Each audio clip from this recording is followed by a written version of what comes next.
So guys, for the first step, you want to go to search and type in check for updates. Click on it.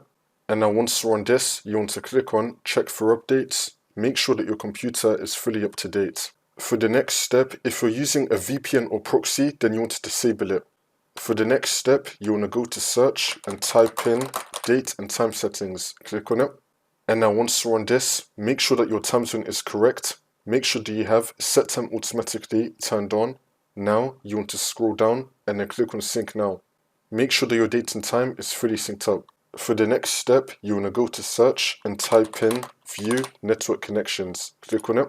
And now once you're on this, you want to find your network adapter, double click on it, and then click on properties, and then click on Internet Protocol version 4.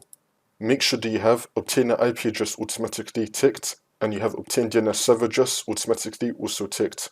So keep this on the default options and then click on OK. See if that works for you.